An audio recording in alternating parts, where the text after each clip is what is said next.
to start our installation of the coil springs. We have the rear wheels blocked. We've got the safety stands underneath the frame. We've jacked up the front underneath the cross member to we have about 4 to 6 inches of clearance underneath our front tire. So I'm going to go ahead and pull the wheel off.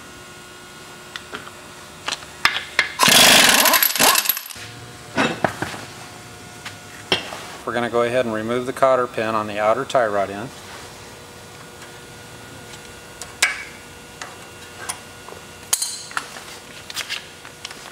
And take the tie rod end loose. Break the taper loose. Remove the tie rod. Okay, now we'll go ahead and take the nut loose on the lower ball joint. And we want to leave this nut threaded on here securely so that when we break this taper loose, we've got the sway bar, the ball joint, and the shock still holding the control arm from coming apart. Let's go ahead and tie this tie rod up out of the way so we've got more room to work here. Okay, now that we've got the taper loose, we'll go ahead and put a floor jack underneath the control arm. And I like to kind of hook them right here on this flange piece so they can't slide out from underneath of the control arm. And next we'll go ahead and pull our sway bar loose. Now we're going to go ahead and remove the lower shock bolt. The only thing that is keeping the spring in is our lower ball joint nut and the floor jack. So we've got some tension on our floor jack. Okay. Take our nut loose on the lower ball joint. We'll go ahead and slowly lower this floor jack.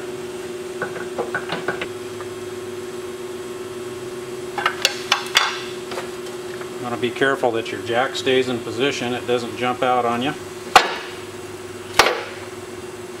These springs only compress fully extended, they're not quite 14 inches, and collapsed, they're 11 inches, so there's not a lot of compression there.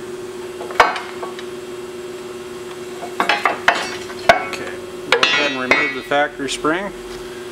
We want to be sure and clean this pocket. A lot of times there'll be dirt and debris inside of here where the spring rests, so we want to clean that out.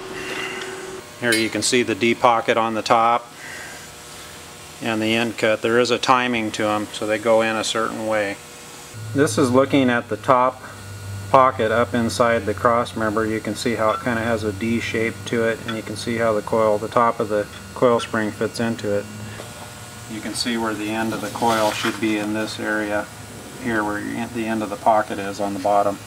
We recommend just putting a light film of anti-seize on the end of the coil. Kind of helps you get it seated properly.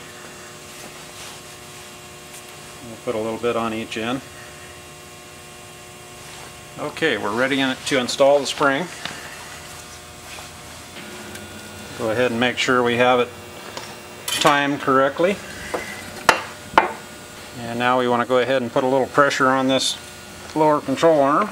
We have the coil spring in position with the timing the way we want it. We're going to go ahead and put some more pressure on this jack, and a lot of times you end up having to hold a little pressure on this spring as you're lifting it into position. So we'll go ahead and lift that up into place. Make sure your ball joint is coming down through the spindle. For safety, we want to go ahead and get this nut started on here as quickly as we can, so we've got that spring captured to where it can't jump out of there. We're going to go ahead and tighten up this lower ball joint. Okay, we're going to go ahead and check the torque on this lower ball joint. I'd like to see at least 180 foot-pounds on this one. And we want to make sure that our cotter pin hole lines up. You never want to back it off. You always got to go to the next tighter hole. Okay, now that we have the ball joint torqued, let's go ahead and install our cotter pin. Now we're going to go ahead and hook up the sway bar bracket to the control arm. Now we're going to go ahead and tighten up the lower shock mount. Okay, so we've got our sway bar tight, our lower shock mount tight, our lower ball joint tight, springs in position. So we're going to go ahead and drop our tie rod down and hook it up.